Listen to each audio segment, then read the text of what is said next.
last month, we have reached out to every single one of our legislators to invite them to this event, and we are so happy that these joined for you to clear your calendar for this evening. Let me introduce you. Chris Wooten, who is Representative Chris Wooten, who is District 69. Next, we have Ryan McCabe, who is District 96. Next, we have R.J. May, who is District 88. Next, we have Cal Forrest, who is District 39. And we are so pleased that Daryl Hudson, who is our county council member, could be here tonight and answer a lot of questions for us, too.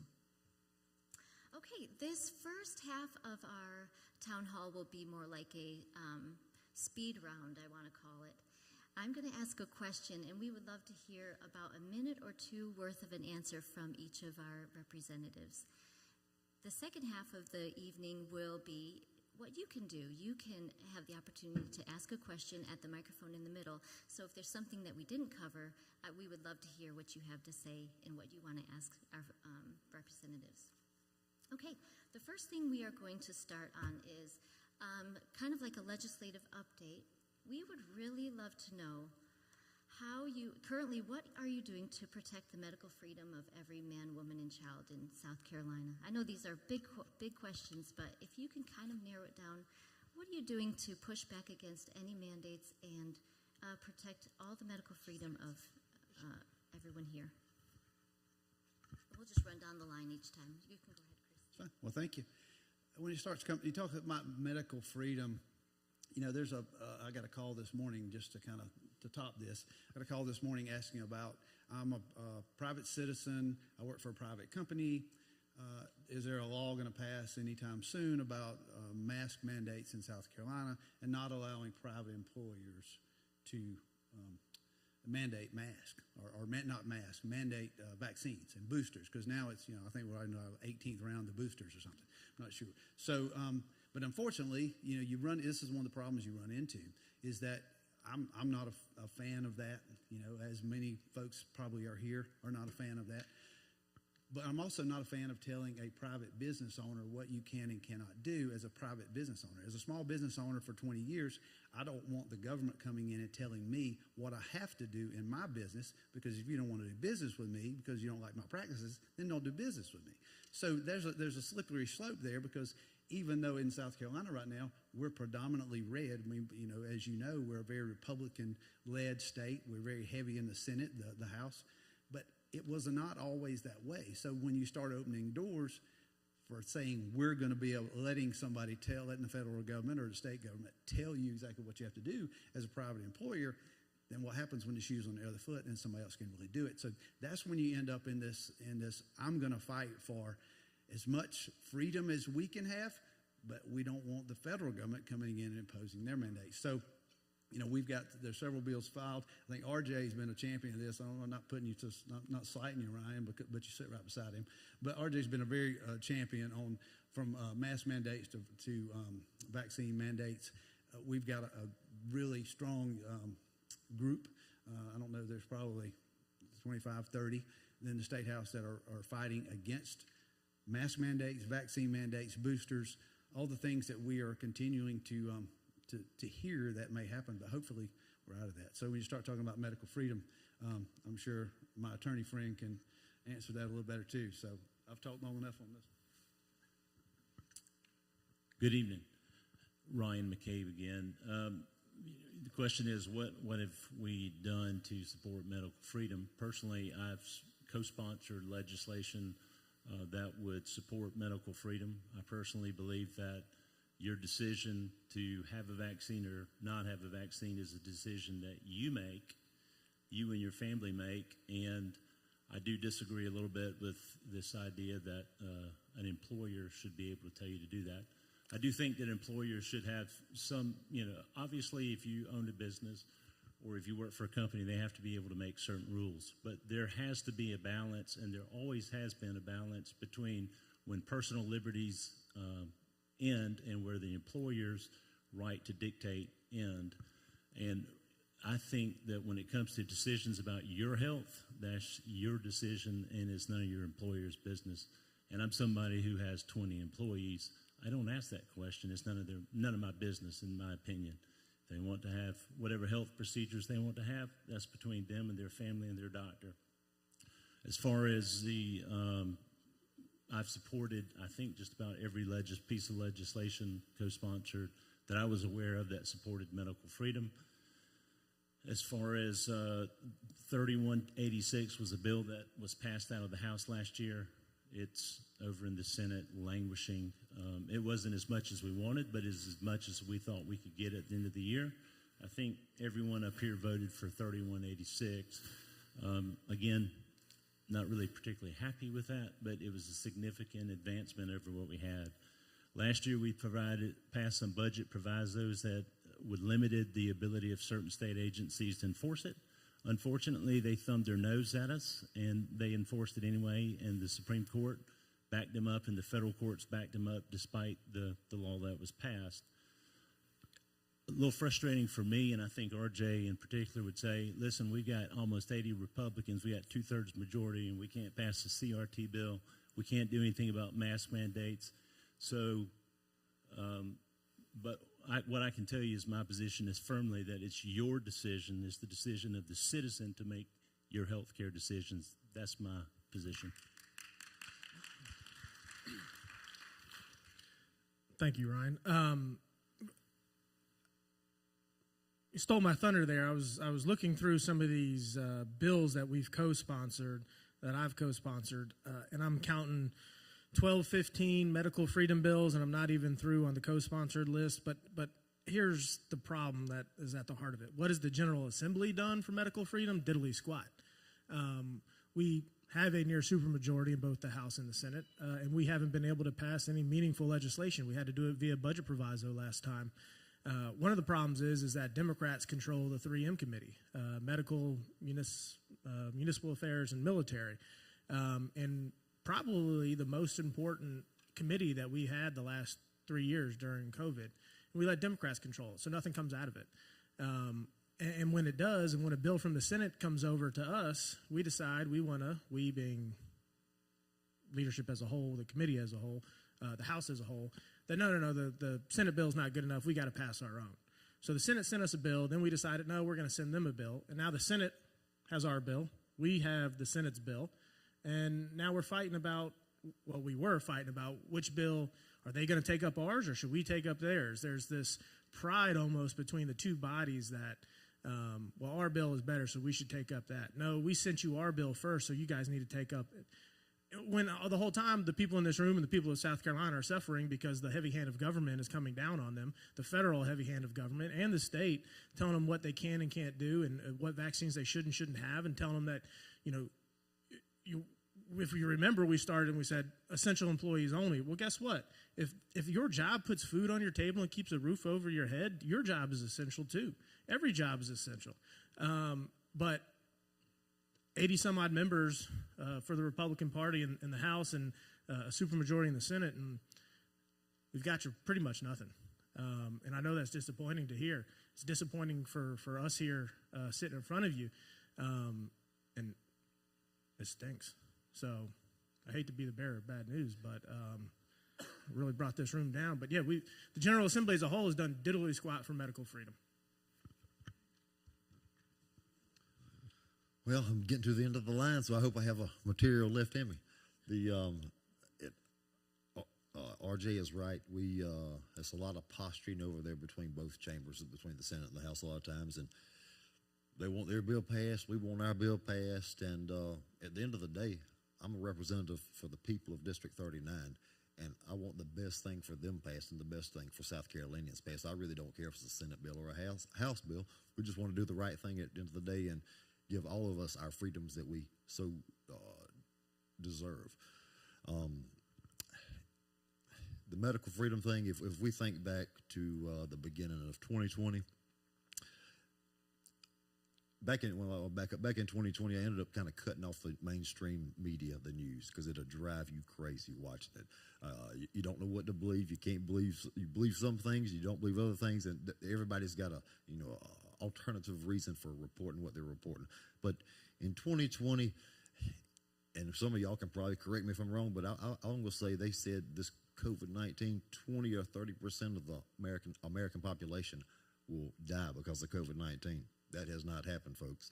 And, they said 2 weeks, we're going to stop the spread. Well, it did not. Then they're going to mandate the vaccines, and then they have boosters, and another round of boosters, and it's one thing after another.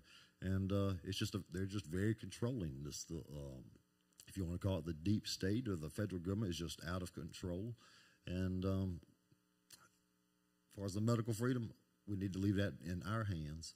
And I think, along with RJ, how many 12 or 15 bills he said, I think I've probably sponsored on every single one of them. And if I'm not sponsored, I probably might oversight on my part.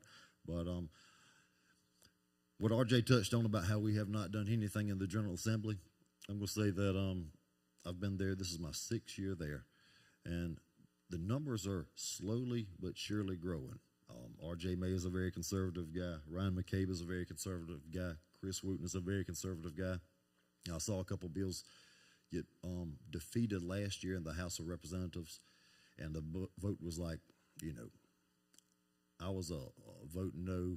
I know RJ and these other guys were voting no because I was looking at the board the whole time.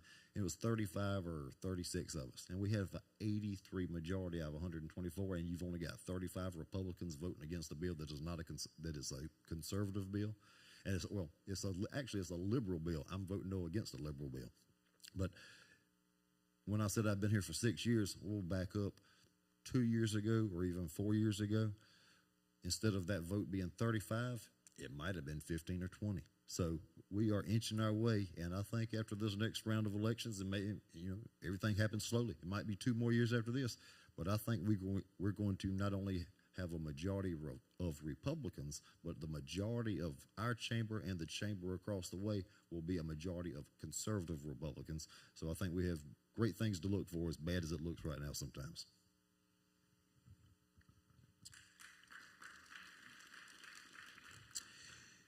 I have no dog in this fight. I'm not a representative, but I'll share 3 thoughts with you. First of all, I want to thank Pastor Alan Thompson for praying.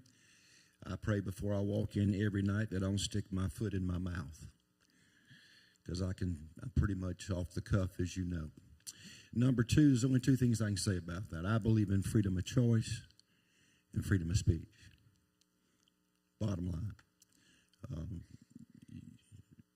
I'm not in the House, but as a person, my family, we believe in freedom of speech and freedom of choice.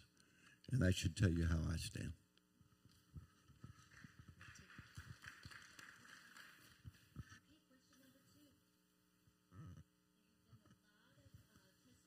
Concerning critical race theory, some different critical race theory bills.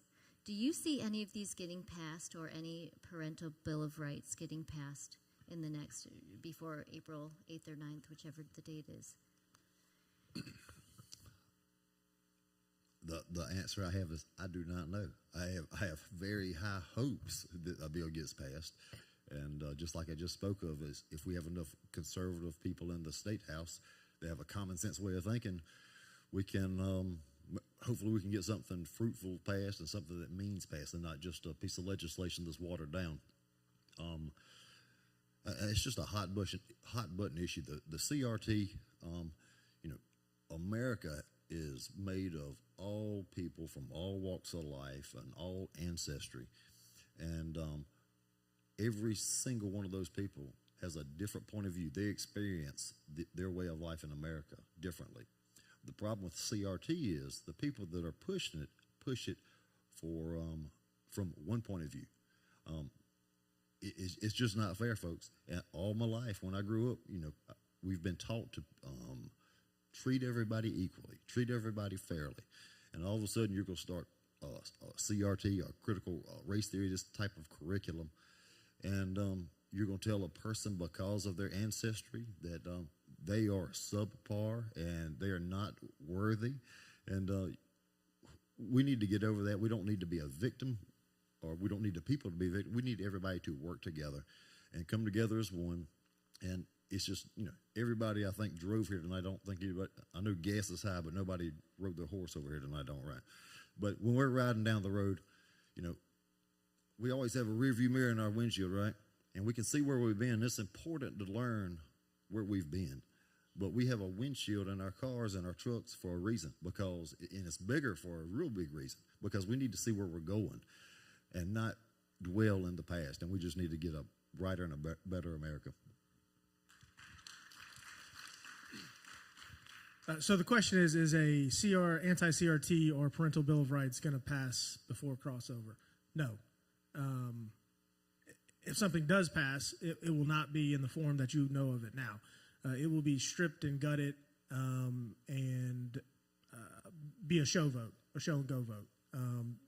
I proudly authored or co-authored the main sponsor of the Parental Bill of Rights, the proud author of H4799, which is probably the strongest anti-CRT bill in the country.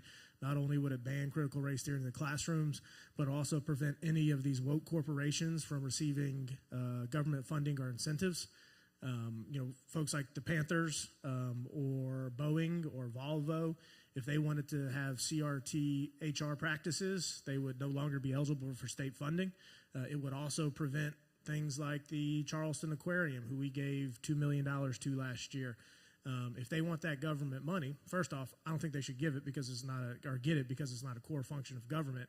But if the General Assembly in its infinite wisdom decides to give it to some of these nonprofits, they wouldn't be able to allow to have CRT HR practices either. That bill and 4 or 5 others are currently being debated in front of the Education Committee. They've been on it for 4 months, taking hours and hours and hours of testimony. I know some of you in this room have came and testified. I testified. What the left is trying to do is co-opt the argument that somehow these bills prevent the teaching of history, and it's quite the opposite. I've asked, where in my bill does it say you can no longer teach the Civil War? Where in my bill does it say you can no longer teach the Civil Rights Act? And they're not able to answer that question because it's not in it. What we are saying is that equality before the law is what our nation is based upon. We've fought wars on it. We've had amendments on it. We've got case precedent on it. And that equity does not surpass equality before the law.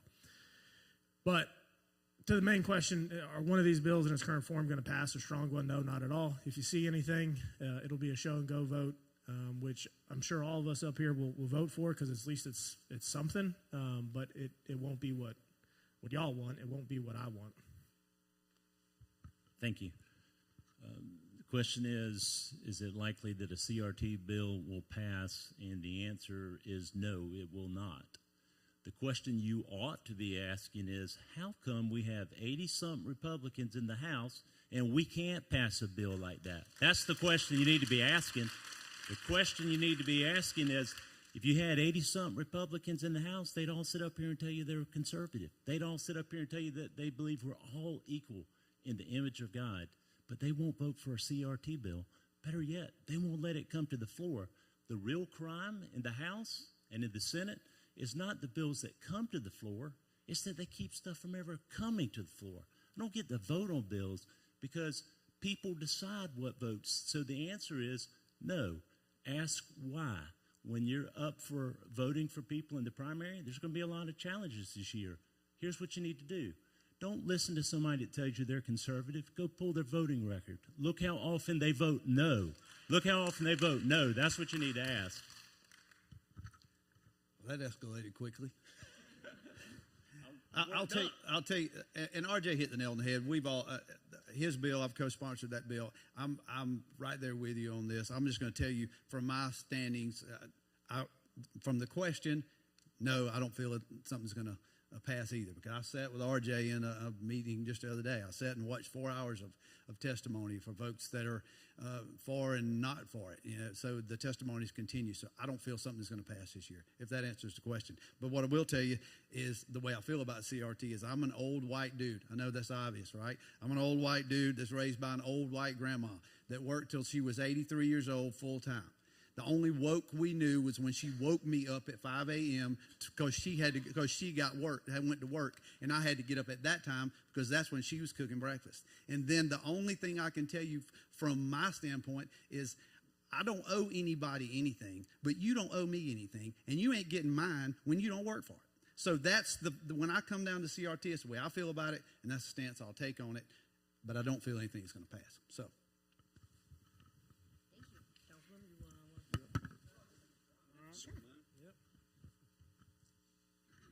I think it's deeper than that, and I agree with everything they say. I think that we're all at fault. We're at fault.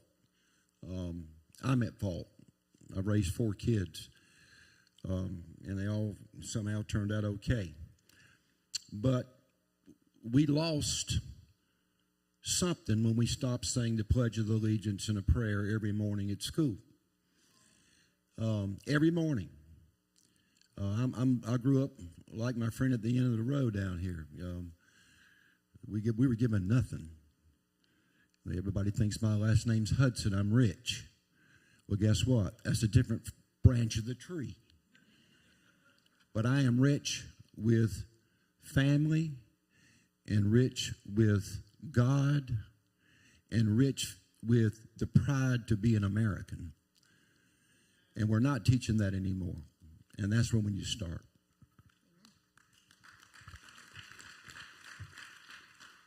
Okay, switching gears.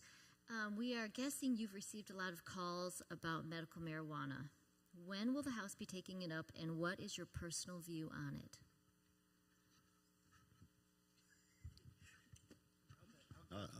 I'm fine with it. Medical marijuana, that's a big issue.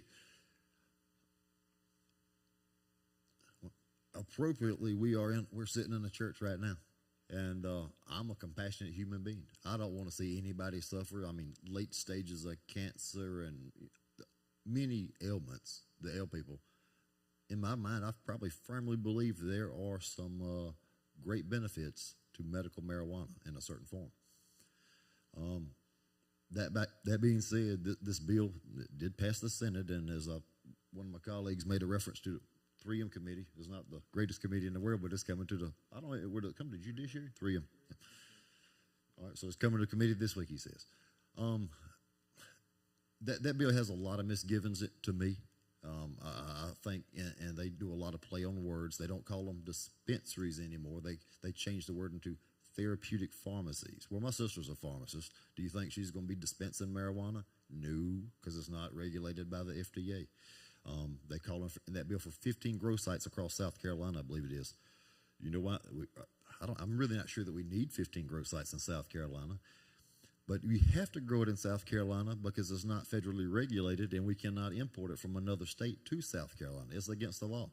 To get a significant, well, let me back up. The thing I said, they have the oils in there, and they've got some fancy wording in there. That is going to induce youngsters, teenagers, young kids. They want to vape. Okay,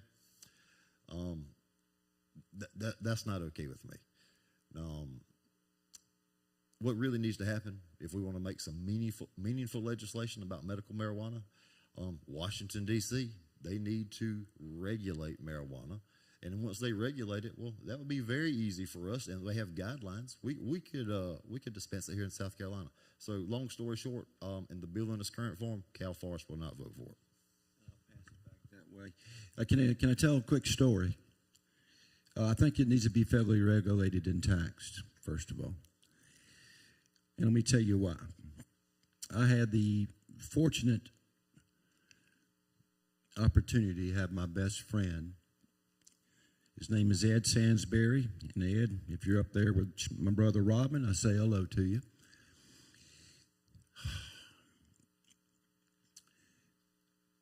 That contracted ALS, Lou Gehrig's disease. Ed died a slow 4.5-year death. It was my best friend.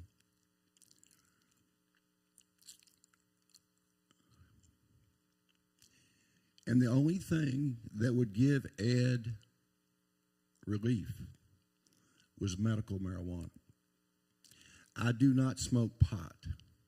I am not Bill Clinton either. I did smoke and inhale in high school. So I have no bias about it. But I know that's the only thing that would work for him. Before I became county councilman, was on the street buying pot. This is being taped, so for my friend to hold the pipe up so he could smoke it, so he couldn't feel his bed sores the size of a sausage plate on the back of his back. Now, that's real world. That is real talk. So, yes, if it benefits those type people, I'm in favor of it. But it should be a federal mandated mandate. And they keep saying that marijuana is the recreational drug that jump starts drug use. I call it BS. You know what jump starts drug use? Alcohol jump starts drug use. If they put alcohol back through the DEA right now, it would never pass. It would never pass. But we have too many legislators and senators and presidents and CEOs that are not going to give up their scotch.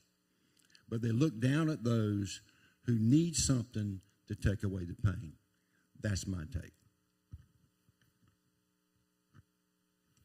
I'm going to let Ryan go next because I see some of his notes and I don't want to steal his thunder because I was going to say the same thing. So, and he's actually the one who told me about it. So, Ryan. All right, you kind of whisper in my ear and tell me. No, you go for it.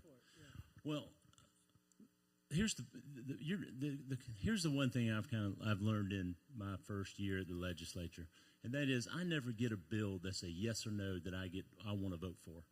I know from the outside on social media and all, you see these things. It's yes or no, either for or against something. I never get a bill pro-life or anti-tax. You just don't get this. It's a bill with a million things buried in there. And here's the problem with the current bill. The bill we're going to vote on is S-150. And I'll tell you what I don't like about the bill that has nothing to do with the medical marijuana stuff. It has to do with this bill is going to make 15 farmers very rich. And there's a bunch of lobbyists up there throwing money around like crazy.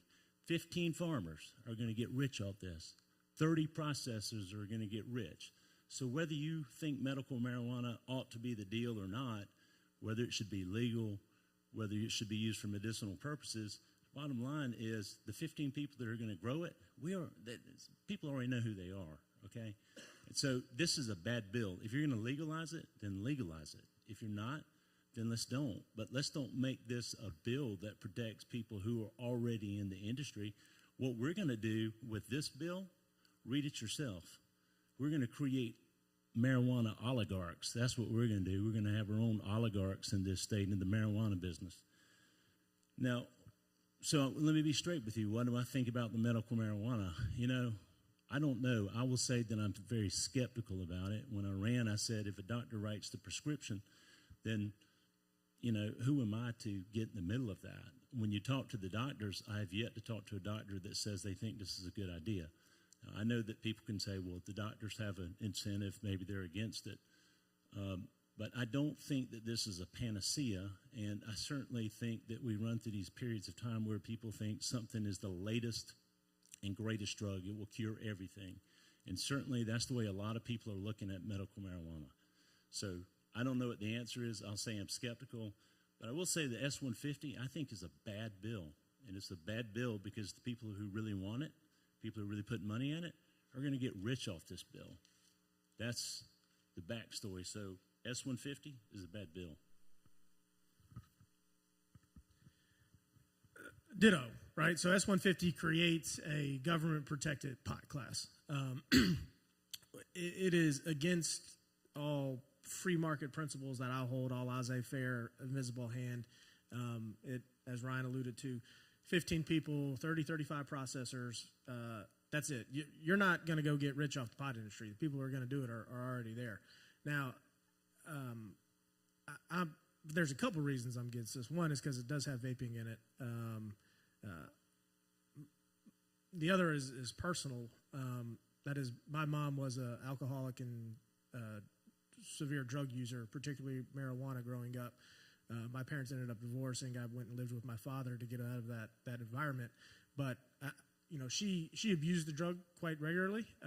It did lead to other things along with alcohol. So I don't think it will be the panacea that we think it is, though I do think it can help people. I do think there are folks with conditions that this can have pain relieving qualities for, but I don't think S-150 is it. And if we're going to treat it like a medicine, then let's treat it like a medicine like we do everything else.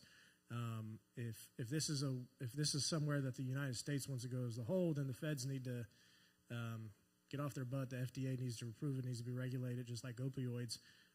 The idea that opioids would be easier access to than marijuana also concerns me. And if I'm not wrong, my lawyer friend over here, Ryan, might be able to help me. But I think this would be the first drug that the General Assembly legislates into existence, as opposed to going through the FDA process.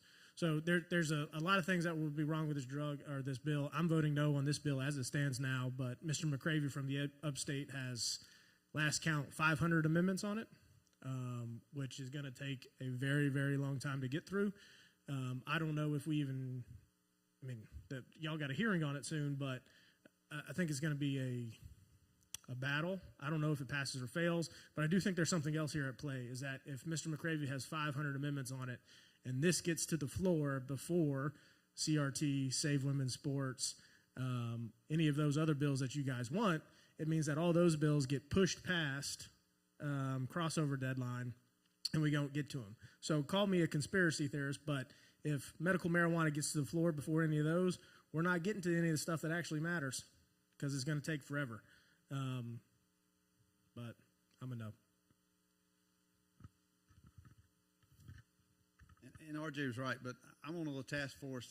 I'm against it. I'm against it 100%. I'm on a little task force to drum up more information and to be able to present that. And actually, Mr. McCravey has 1,001 amendments as of today for the bill. Yeah. So, with that being said, if I didn't understand the whole thing when it first started. We start talking about why are we even voting on this thing? We don't vote on other drugs. Well, we vote on it because the federal government has not made it legal yet. They make other drugs legal, and then the American Medical Association, then they say what can happen. Well, they can't do that yet because it's illegal. What people aren't talking about is the money that they've mentioned. The money that's coming in to support this is not from the medical marijuana people. The American Medical Association, the Hospital Association, the Law Enforcement Association, all of those people are against this, 100%. When the doctors are saying this is not a good idea, we probably should think about that, right? It's not that money that's pushing it. It's the recreational pot money pushing it. And all the states, majority of states that have started from a medical side have now gone recreational. Let me tell you what happens at that point. Homicide rates go up, suicide rates go up. When people say just tax it and run it, well, California's taxing it, and guess what? Their black market has gone up over 500% of sales of marijuana because they won't pay taxes on it. People can still get it from Joe Blow on the street. And Mr. Hudson, with all due respect, this is not the I'm going to give you 80s, but I'm probably 70s, 1980s pot that we're talking about. This is stuff laced with fentanyl that's killing people. It's stuff that we know nothing about. The stuff that we're talking about these days, when we start talking about recreational pot, is stuff that you're buying off the street and you don't know what's in it. That's the problem. And the money coming to support this is strictly from the recreational pot people, which, again, the doctors, the law enforcement agents, everybody's against that. So when we're talking about medical marijuana, we have drugs out there already that have cannabis in them that doctors can prescribe that are being used in hospital settings right now that they know of. So with that being said, I'm a hard no.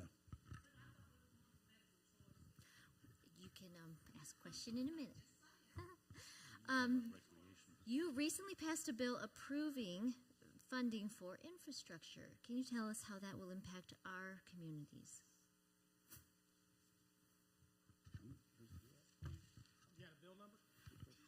Talking about the additional money put in on the budget. Yeah, I think it's. I forgot. I think Lexington County is going to get around $15 million, where they would have gotten $9 million. My opinion is still insufficient. Doesn't really answer the question, but I think we made a mistake when we adopted the gas tax. And the reason I think we made a mistake is at that point, I wasn't in the legislature, but looking at and hearing people talk, I think what the legislature did at that point said, we really don't have to worry so much about these roads now. You've got your own segregated pot of money. And I think that was probably a short-sighted view on the gas because the legislature didn't proportionately reduce the taxes that you were paying in income and other sales tax. It just freed up the state budget from having to deal with that. Now, there's some other money that goes towards roads, but now we're in a situation where, the amount of money that's dedicated to the roads fluctuates up and down with the economy, the amount of gas is sold, and the prediction is in 5 years that we're going to have 25% of the cars on the road are going to be electric cars. So what are we going to do? Because I don't see our legislature reducing taxes. So if you want to drive to my house at 1768 Old Charleston Road, you need to either wear something to protect your teeth, or you need to ride on the side of the road because you're going to jar your teeth, maybe tear up your rim. So the answer to the question, sorry, I'm a rambling lawyer, is approximately $15 million, $6 million. It's not insignificant, but it's certainly not enough, and the roads are a major problem. If you live outside of the towns, you know this. But I think we got an additional $6 million from that money. 10? All right, he's smarter. He says 10. Not enough. Is it what's the total, 16? 9 plus 6. Yeah, so we ended up with 15, 16 million bucks. 96 Yeah. mix, yeah. So when it comes to Lexington County, Ryan pretty much hit on the numbers. I'll tell you, I was on the phone out in the parking lot before walking in with Bill Dukes, which is the highway commissioner for our area, about our little problem. Some of our problems. One of our largest problems on our side of town is Corley Mill Road. We were talking about building a school, building the new apartments, trying to get something done on Corley Mill Road. DOT says, here's what you end up with. You end up with I'm rambling off the question here. I'm sorry, but here's what you get into is you end up getting conflicting stories from each folks. You hear folks at DOT tell you there's Corley Mill Road was scheduled to be repaved in 2040. Yeah, I mean, that's on the regular schedule when they built Corley Mill Road, whatever, years ago, 2040. Well, now look at what's happened to Corley Mill Road. So you got to go back in and revisit those things. And this is not, I'm using Corley Mill, but this goes for Johnson Road, Taylor Road, all the other roads that we have. So what we're looking at is now there's funds, unfortunately, the state funds in our area have been trumped by, I guess that's not a great word, been overruled or overrun by our town, which has done a really good job with the hospitality tax money. Even I'm not a fan of all these taxes, but they're using the money that our town of Lexington has spent millions of dollars on infrastructure, and DOT hasn't at this point. And that's the point I was driving home to Commissioner Dukes, was the fact that we as a state, we're sucking wind. This looks horrible in our community when Lexington has grown as much as it has, and we're not putting any money here. We're talking about Corley Mill Road, and these were my words to him. Corley Mill Road used to be the scenic corridor. It used to be beautiful. Well, now we got River Bluff High School right across the street, dead across the street from Zion Lutheran. They're going to build an apartment complex. It's going to have 300 units. There's a housing development right beside there. Andy White just bought another 36 acres to build on Saluda River Club. They're looking at building a school at the Cleckley Road property. All that going into one place, and we can't even get money to fix the potholes, and the state's got the money. We're sitting there looking. So I had called the mayor before that. So long story short, hopefully we're going to get some money back to Lexington County that's going to actually work, because the money's sitting there at DOT. They're looking for projects, and we're just not dumping it in. It's very frustrating.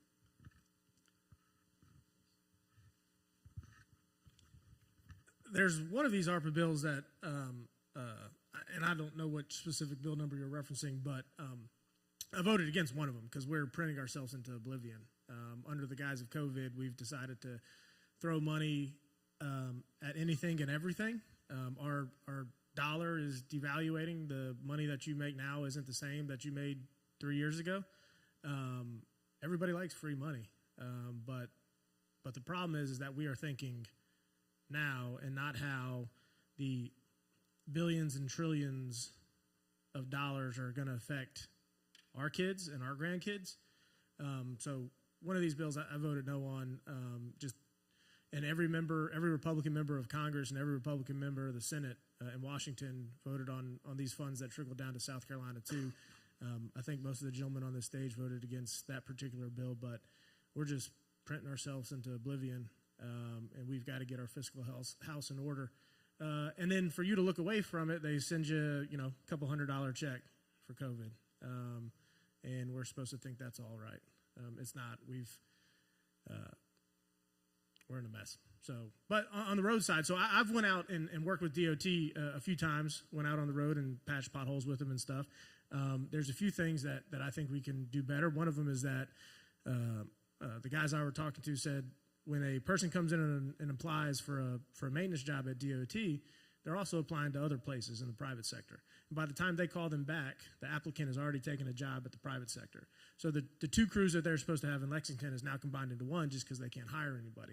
So we need to figure out ways to shorten that hiring process or at least speed it up so that the government can at least semi go toe-to-toe with the private sector on getting some of these workers in here to fix these roads. Another thing we've got to look at is hot patching versus cold patching. With the hot patching obviously working better, but it takes some infrastructure to be able to hot patch as opposed to cold patch.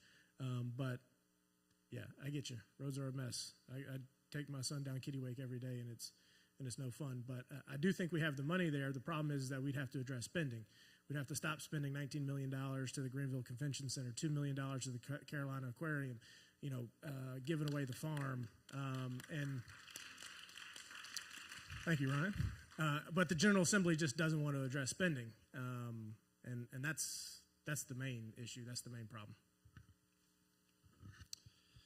I'm with RJ. The ARPA money that came down from the federal government to us, it makes me sick to my stomach that they just print money like it's going out of style. And I always use the example, if everybody in this room, if we paid our light bill on our credit card every single month, and we never paid that credit card off, sooner or later, those lights will go out. There's no ifs, ands, or buts about it. It's going to happen. And that's what we're doing theoretically with our country credit card. But the ARPA money he's talking about, like I said, it makes me sick that we took it, that it came to South Carolina. But let's face facts. If we would have sent it back to the federal government, do you think they would have paid down the national debt with that money? Or you think they would give it to another liberal state somewhere in this country? So to make lemonade out of lemons, we did appropriate this money for certain things. And one big one was, I think it was, and y'all can correct me if I'm wrong, $453 million to kind of fast track a lot of projects that we have with the DOT around the state of South Carolina to make them happen anywhere between 3 and 6 years sooner than they were going to happen. Going back to the county money that we increased, now part of my district is Saluda County. It's a very rural area, and we don't have the big county problems like Lexington County has with their traffic, that's for sure. But we do have our issues, and because we're so small, I think we only have, one just resigned, we have 5 people on our roads and bridges crew for the county. Normally we would get $1.2 million this year, or 1.24. It pushed it up this year. I think we're getting a touch over $4 million in Saluda County. Now, sounds like a lot of money, but $4 million does not go very far on any roads. And when you only have a crew of 5 people in a rural area like this, it really doesn't matter how much money you have. It's hard to get any substantial projects done with those people. So, I reckon my hope is maybe they can take some special small projects. If they can't do it themselves, maybe we can get some contractors to do it themselves. But we have a long ways to go on the roads. And I tell everybody like this, the roads in South Carolina have been neglected for a solid 3 decades. And when these roads got neglected like that, we're not going to fix them overnight. And it's a slow and painful process. We're not going to fix them in 10 years or 20 years. It's going to probably be 25 or 30. It might, and with growth continuing like it is, it might be 40 or 50 years before. We might not be on this earth when these roads get back in shape. And that's just the facts. We're working towards it. And what else can we do? We can't give up. We got to keep on going. But I always tell it. I'm going to go back to this one story. when I first got into the General Assembly, did you know in South Carolina we have the fourth largest road system of any state in the nation? Bar none, fourth largest. Now that blew my mind. Okay, back a long time ago, whenever you were buddy with good Representative McKay over here, or Representative May, you would hey RJ, good buddy, I need some. Can you get my road paved? Oh, sure. I'll be glad to do it. So that's how we have the fourth largest road system. But whenever you have the fourth largest road system, it's like putting shrubbery or flowers out at your house. When you put them out, you can't. It's not like the George Foreman grill. You cannot set it and forget it. You've got to maintain them. You've got to water them. You've got to prune them. And these roads, they've got to be maintained. And when you have the fourth largest road system, that's quite a burden on the state of South Carolina and South Carolinians to maintain that. So we need to be a lot better going forward and learn from our mistakes.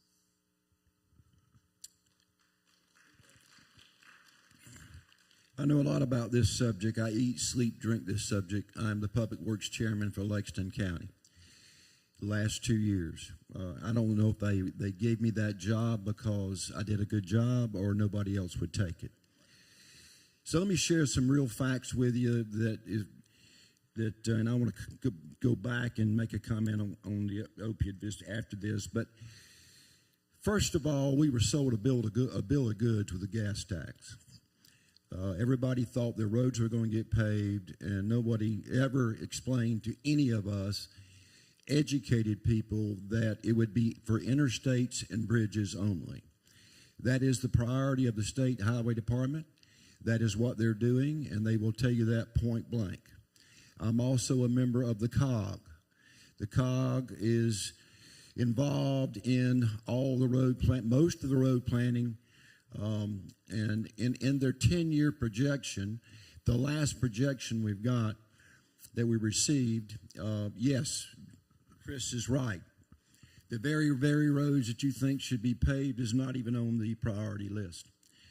Now, if you really start digging and you go back in history of the COG and the SCDOT, which I have done, you'll find out who got the paved roads. And it was the people who knew the people who knew the people. And they'll fight that with you every second of the day. The other problem you have, especially in Lexington County, is the Lexington County Council has no control over the school board. Zero control over the school board.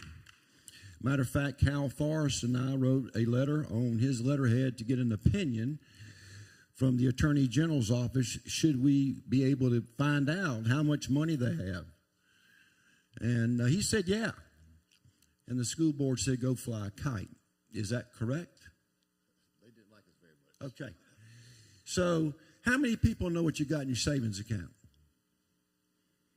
Okay. But we're not supposed to know what our school district has in their account, right? They couldn't have picked the worst location. The two last locations couldn't have been any worse.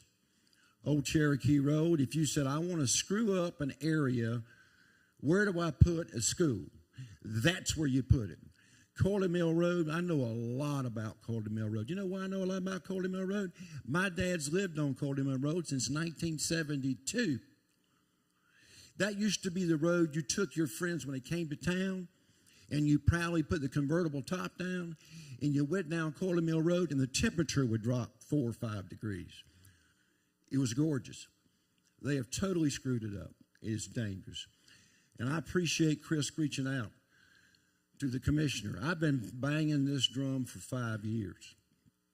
Where we're at today with roads, number one, the state has spent $387 million in Greenville, Spartanburg. Y'all got that? They're 30 miles apart. They spent $191 million in Lexington County. Fact. The $191 million, I cannot get, it's almost like the school board. How much money of the $191 million that you spent in Lexington County was spent on the crossroads, the new crossroads, property purchases, engineering? How much of that is really dollars on roads? How many new intersections do we have in Lexington County? None. since I've been alive. The same exact ones. Our population on the west side of Lexington grew since I've been on county council 12.2%. Now you multiply that times the amount of people, and you multiply that times 3 cars, that's what you're adding to the road. And we know that's a state average of 3 cars. We also know that the highest income per capita in the state of South Carolina, 4th is in West Lexington, so more than likely they have more than 3 cars. They have an extra car and a kid's car. So it is a multi-layer process. I deal with the SCDOT. They hate me. They do not like me, and I don't care. I call them all the time. But now it's become to bribery. Bribery is this. I'm telling you guys what goes on. See, I don't care if I get reelected, so I can say all this stuff. They say to me, I already called on Colton Mill Road. I called on Colton Mill Road 4 years ago, 3 years ago, every friggin' month. They said, use your C funds. That's what C funds are for. Or if you'll pass a capital city sales tax, we'll match it. That's BS. You know why Rock Hill's getting all that stuff done? Because they're matching their dollars, guys. Check it out. You know why Greenville's getting it done? Because they're matching their dollars. Check it out. You know why Spartanburg, Horry County, they're matching their dollars. I was on the phone this week on Monday. We got a major problem in Chapin. The people are getting flooded out. They're in their 80s. It's been a problem for 20 years. They kicked the can down the road. It's a SCDOT problem. It's in writing. They say, you use your C funds. We have a problem. I can't fix it. All I can do is be relentless and persistent. Relentless and persistent. And there's a lot of money in the bank, and it's not for interior. There's no money allocated, Chris, for interior roads in Lexington County as of 6 months ago. Now, it may have changed.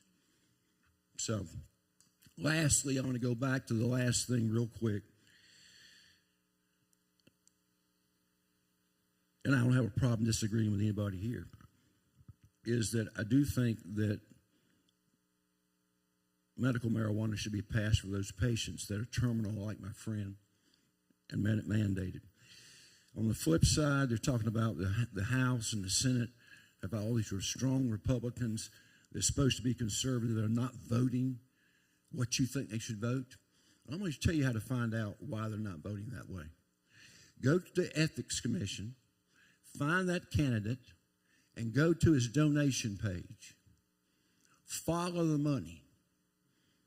Follow the money. Find out who they're getting their donations from, and then you determine what decisions to make. And lastly, I brought the bill at our county to sue the opiate manufacturers through the state.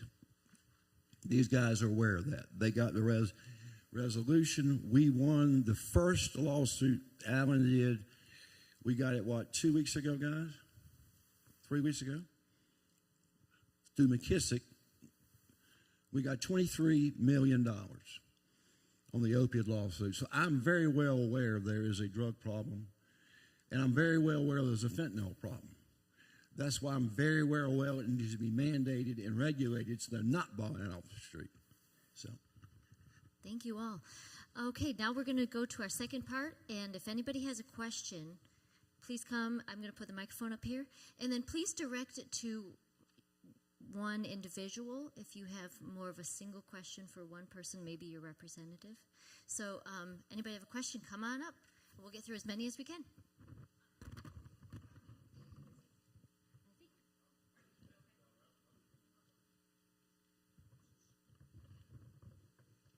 Hey, Daryl. Appreciate you coming. I think it would be a good time to let people know about the ordinances, just the brief things that have been done to help with the growth and to be more responsibly developed and it would be good to give a little brief overview of that. Thank you, Teresa.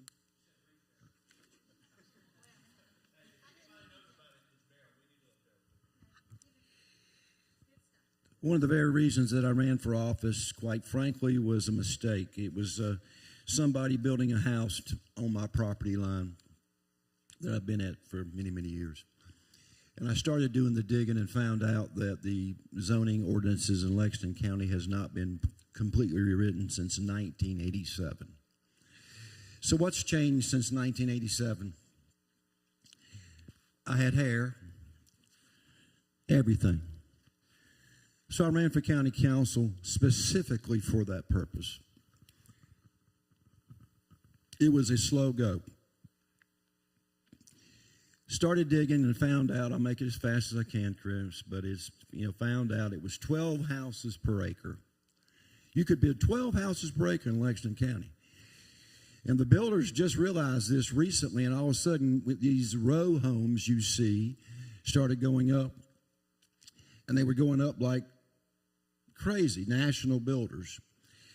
The room between the two buildings, the houses, was 5 feet. You could reach across and get a cup of coffee. Well, we started in 2017. I brought it up, and it went, and we finally, after 4 years and 6 months on 20-18, we rewrote the whole zoning. Started off just for my district. I couldn't get it passed, and finally showed the guys that were voting against it why we needed to do this, and we got it passed unanimously, 20-18. I want to say we had a lot of help. We finally got a citizens advocate group, which made a lot of difference. We had our first town hall meeting ever at the county council building. It's never been done. We had a packed house. It sent a message to our county councilman, and therefore we have now you have to have a 15-foot driveway. Why do you have to have a 15-foot driveway? Well, the houses that we're building that were on the road, you own 3 cars in a neighborhood. We just said that's the average. You park one in the driveway. Nobody uses the garage anymore, guys. The garage is a he shed, she shed, or a kid's shed. So everybody else is on the road. Emergency vehicles couldn't go by. Ambulances couldn't go by. Houses are now 20 feet apart, so an ambulance can go through, a fire truck can go through. Solve safety issues. We got 15-foot setbacks on the back, 4 houses per acre, and that has been passed.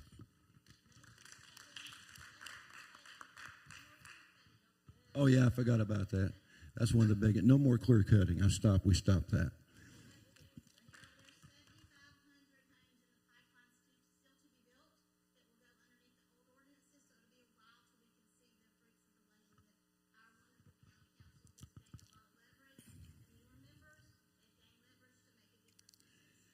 And let me share this one thing with you that why I said I was relentless and persistent. I'm not bragging on myself, but I went to the county attorney in 2017, God bless his soul, and said, we need to do a stop work now. He said, it can't be done. I asked him 4, 5, 6 times. Can't be done, can't be done, can't be done, can't be done, can't be done, can't be done, can't be done. And finally, he didn't know that my cousin was the Attorney General of North Carolina, and he guided me on some law, and he realized we can do it. So we put an ordinance that stopped all building for 6 months, but they brought in 7,500 homes right before the ordinance started.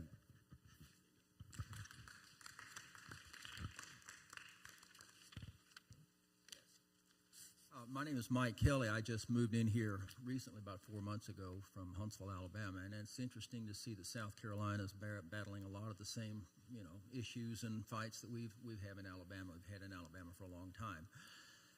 One thing I wanted to ask about was the CRT bill.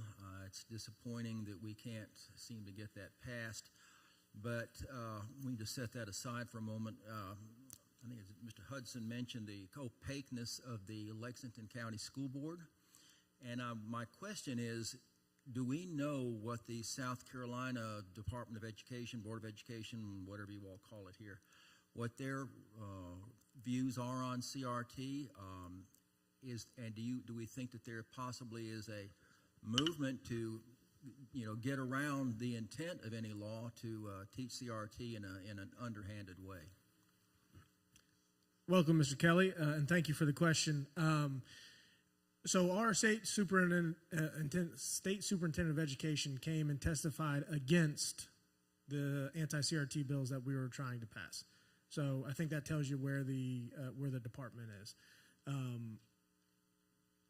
Luckily, she has decided not to seek re-election. We have a number of good candidates that are running, but we also got a few bad ones. So I know Moms for Liberty and a couple other groups have been vetting them thoroughly. They've had them come and you got a debate in April here.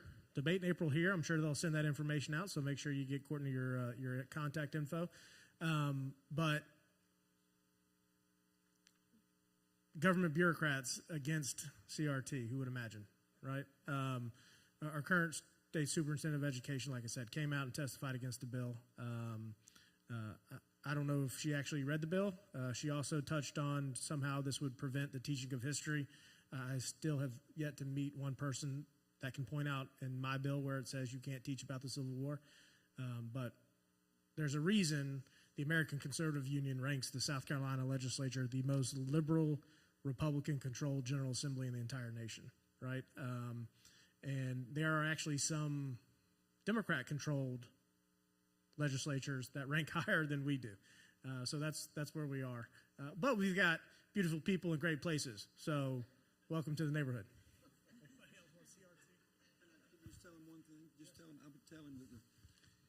The only thing I have to say about that, and I hope this goes on, the most important election in this state, and especially in this county, is not them. It's not me. It's the school board. Look at your tax bill. We run the county on 28 cents of the dollar. In District 1, they get 72 cents of every dollar. So the school board should not be a popularity contest. Well, at least you don't have it as bad as Alabama, where they have a certain portion of the state budget is set aside for Department of Education. Yeah. And it's completely, the rest of the state is, the other tax revenues are used to run the rest of the state, but they've got their carve out and they've had it for decades. Let me say one other thing on education that would go a long way if we could do it here in South Carolina, and that's universal school freedom. So that's allowing parents to pick the learning environment of their child or of their choosing. Parents know better than any elected government official, unelected bureaucrat, the wants, needs, and abilities of their child. You know if your child should go homeschool, private school, single gender, Montessori, you name it. You know better than we do. You know better than government. You should not co-parent with the government. Don't co-parent with the government. We have a ESA bill that passed committee and is on the House floor. The current ESA bill is a watered-down, very small percentage of students, something like 150% of the poverty line. You have to meet certain qualifications.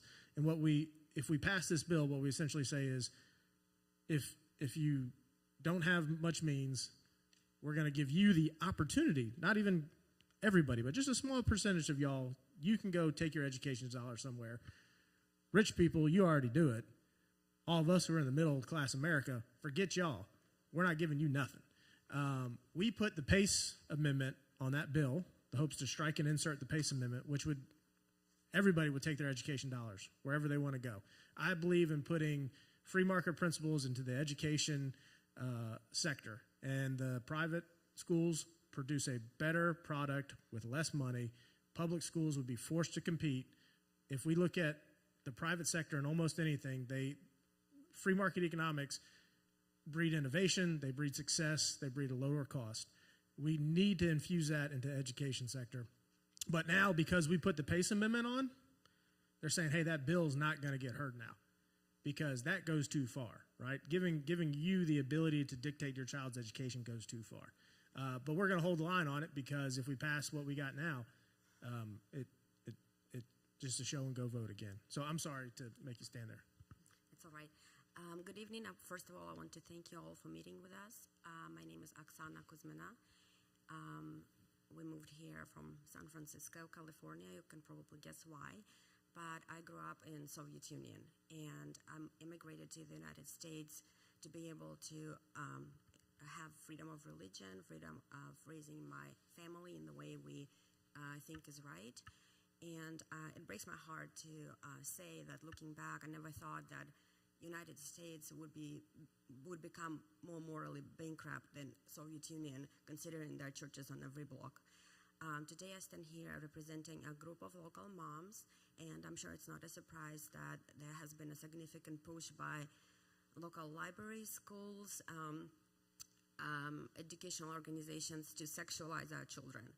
And this is probably, I would say, the most significant national, state, and local emergencies than even dealing with roads and other issues. And I think we need to do what we can to save our children.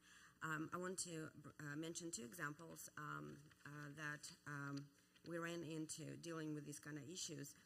One is, well, you probably heard that, drag queen story hours in Columbia, but I know it's a different county. We found books in Lexington County libraries, I can mention the titles, that don't just mention but encourage children to practice and enjoy things like pedophilia, gender transition, and other abominable behavior. In another library, we found a large LGBTQ/BLM banner, and we also reached out to a library director. We had a lengthy conversation with her. She was quite open to a discussion, and it boiled down to the fact that she was in charge of making a decision what is appropriate and what is not appropriate for her branch. And I asked her, well, where do we go from here? How much worse are we going to get? What is next? Because I've seen worse things on the West Coast. And she said, well, I'll tell you now that, for example, I oppose drag queen story hours. And I said, well, it seems like you single-handedly make these decisions. And these kind of decisions affect the whole community, and it's without taxpayer dollars. So we tried to bring it up in the past with our legislators. One of them was Paula Calhoun. That didn't go far.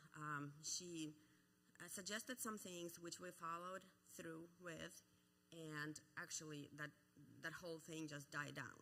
We never got any responses from her. But again, she suggested that we propose some kind of legal language and present it to our representatives that could be put in a bill. And we asked her if there is an opportunity to come up with some sort of bill that prohibits inappropriate sexual displays and events at local libraries, for example.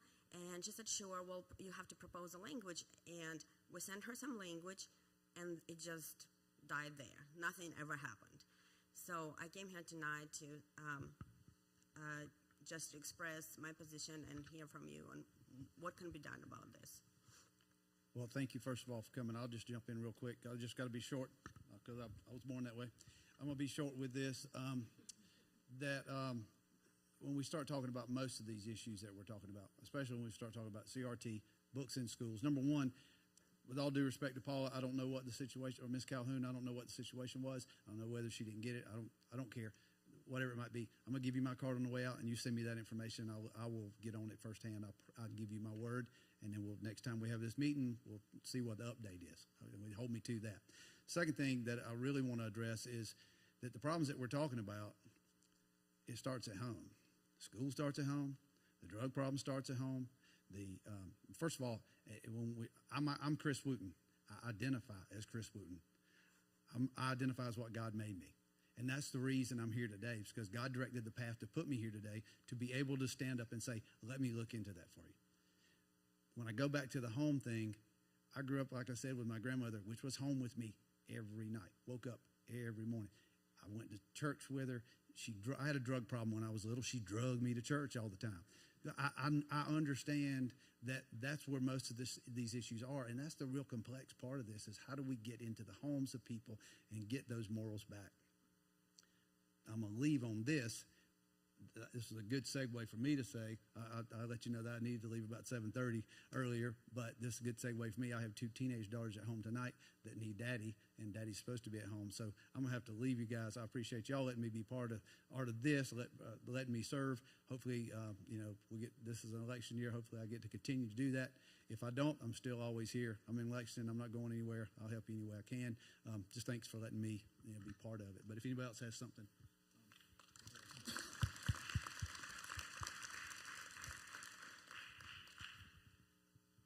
If Chris takes it, I'll co-sponsor it, right? I mean, that's the way this is supposed to work. You guys come to us with concerns, and we file legislation on your behalf. I mean, we represent y'all. We work for y'all. Y'all are supposed to come and tell us what to do, right? That's why you elect us, not the other way around. So if you give that information to Chris, I'll give you my business card too. Happy to get on that with you.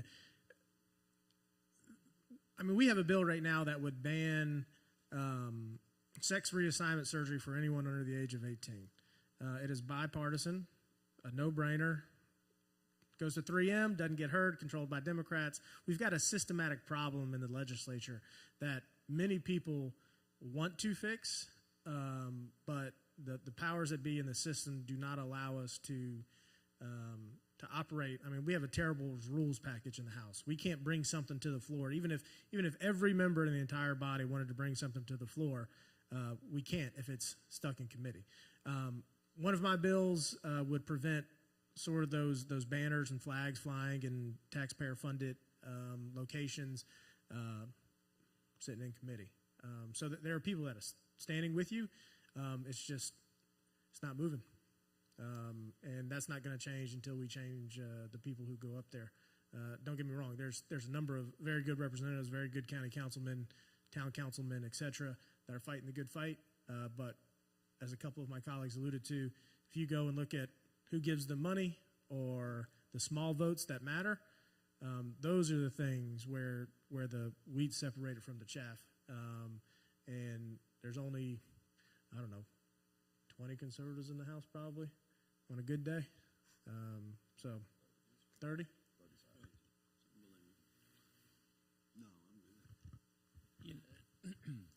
Thank you for coming.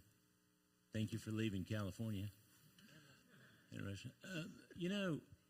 I think there's one thing that we have to keep in mind. If we're believers, we have to know the Bible says that there's battles going on, the principles, there's evil battles being fought that we don't see. So we have to constantly be praying and asking for guidance. We're all susceptible to falling.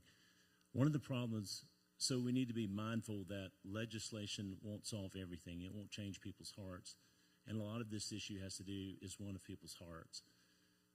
So this is one of those issues, too, where we can pass legislation. Well, we probably can't. But even when we do, this is one of those areas where we're fighting a court where this good and evil, principalities of evil, are fighting.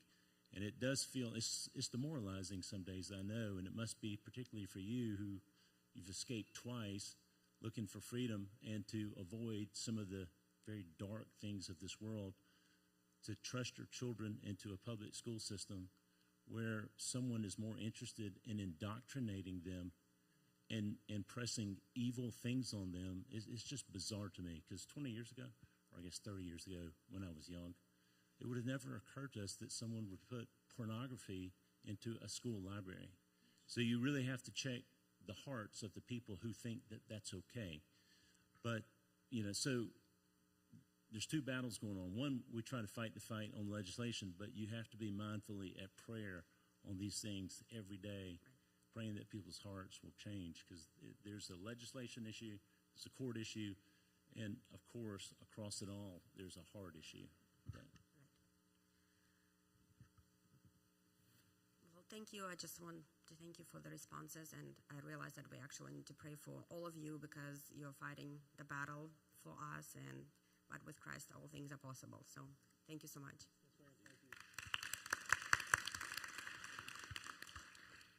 All right, Debbie Heim. I am here to ask about election integrity. I know House Bill 4919 passed unanimously. I want to point out that extends voting 14 extra days. You can start every election 14 days early. That makes it a lot easier to cheat. You can also start counting the ballots the day before an election. That's a serious problem. I personally canvassed in Lexington County. I know how dirty our voter rolls are. It's a roll problem and it's a machine problem. And my question is, particularly in that bill, I know y'all had an amendment to close the primaries. Do you know why that amendment failed? Like why more people wouldn't vote for it? Why closed primaries failed? So thank you for the question. I put up the amendment to close primaries and essentially say Republicans get to choose a Republican nominee, Democrats get to choose a Democratic nominee. That did fail. I don't know why. Because these people campaign on closing primaries, and then when they have the opportunity to close primaries, they don't close primaries. And it cuts both ways, right? I mean, Republicans, there has been organized effort by Republicans to vote in Democratic primaries, Operation Chaos by Rush Limbaugh. There have been Democrats who purposely come over to try to water down our Republican nominee. There was actually a colleague of mine who said, I've fought for closed primaries for a long time. I'm on the executive committee meeting. This is part of our Republican platform, but I just can't vote for it now. What are you doing? You got the opportunity. Go for it.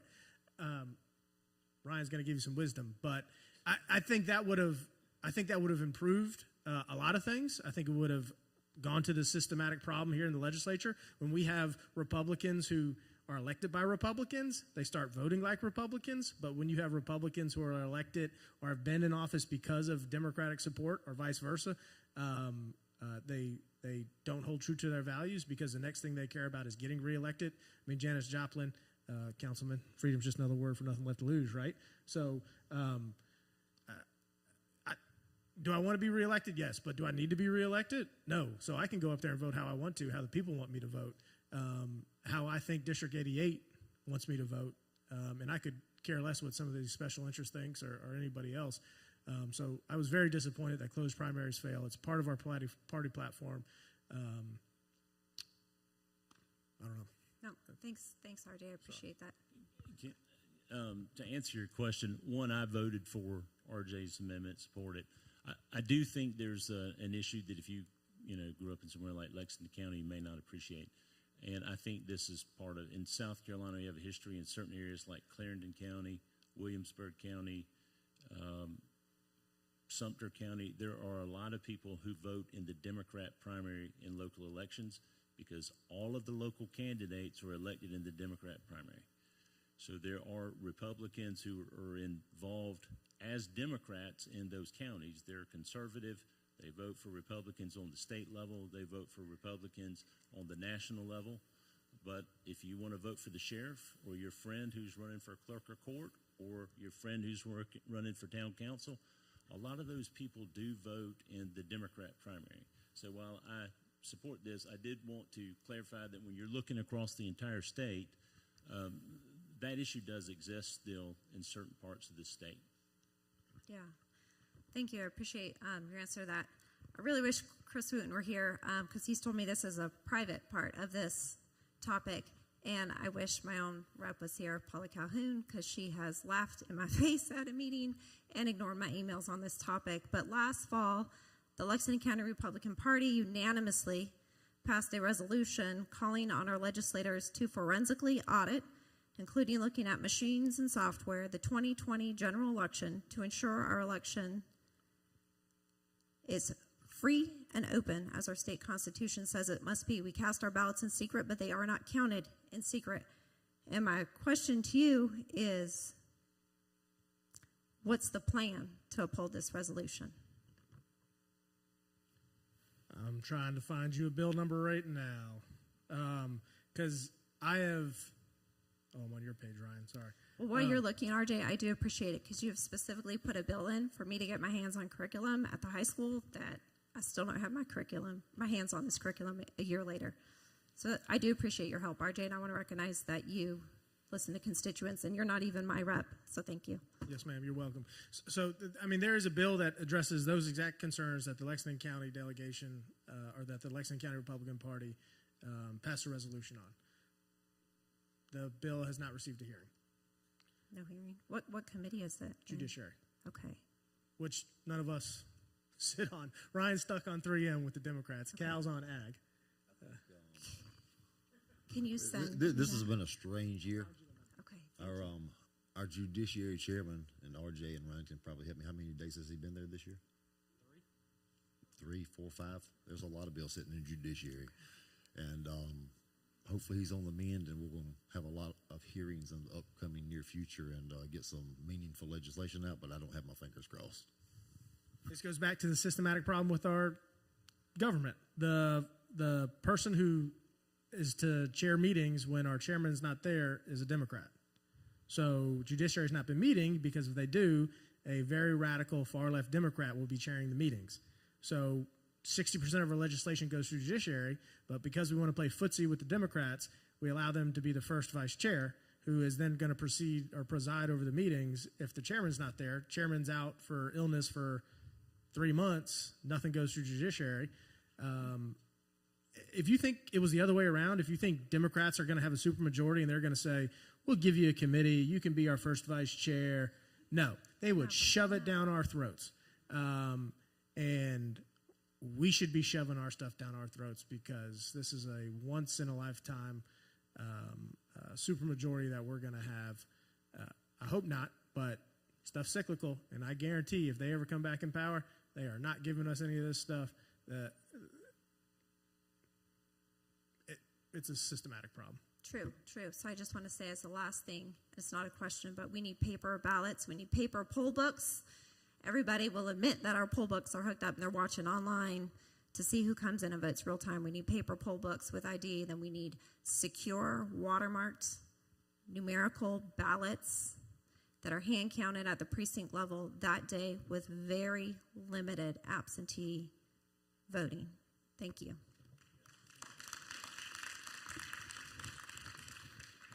I just want to respect everyone's time. I know it's past 8, so I feel bad like going too far past 8. But anyone who still has a question, would you guys mind if they approached you by yourselves? No, I'm happy to take them up here too, if people want to stay. Anyway, feel free to leave if you need to go. I don't want you to feel like you're leaving early, but for one last question, sure.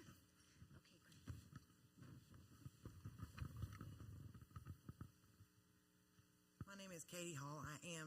I live in District 39, so my question is directly to you, Mr. Forrest. I would like to know, since we just learned that most of our bills come from any issues that we have out in the real world, how many have you physically written? Not sponsored. Written. A handful, Ms. Hall. I could. Okay. She knows it, but just because I'm not the primary sponsor, the first name that you see is not does not mean I did not have a hand in writing the bill. If RJ came to me with the idea and we worked on it together, RJ's name might be the first one. That's kind of to your point. I reckon if you say I've got my name primary on 2, that's 2. Thank you very much. Let me say this last thing. Let me say this. Was anybody at the Republican Party thing, and when was that? 3 weeks ago? That was, 7th or something. Okay. Did anybody see my root ball? Okay, I'm going to have that root ball, by the way, encased. And my wife is working on it to encase it so you can see it. And above the top of it's going to be ground. And the little sticker that sticks up with the stickers on it. So let me defend these people. I want to defend them. And I want to defend the frustration they have. They're not as animated as I am. I get that. But let me share something with you guys. You think you can just walk into a room now that you're elected and make it happen? Oh, no. If you look at us, I can't describe a root ball to you, but I will carry it around once I get it everywhere I go. But if you could, let's just assume that this little stick right there is the top of a spaghetti bowl.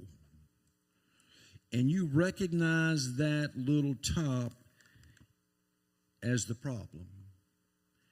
In politics, You got to go through all those spaghetti strings, every single one of them, before you can get any movement. Then you got to determine what's going to move that person. So when you say he hadn't written a bill, I know you mean well by that, but you don't know how many people's hands having to be in it just to get it where it's at. It took me 4 years and a half to do something which just friggin' common sense. So give them credit. Let's give him a hand. Thank you all so much for being here. Hey, I want to invite everyone to District 88 and everybody watching too. The South Congaree Rodeo is tomorrow and Saturday. So it's a really fun family place to go. Come watch some bulls. Come watch some broncs. I will ride for charity if you get it organized. So, but come to South Congaree Friday and Saturday night. Great time. Thank you very much. Aw, thanks everyone. 6.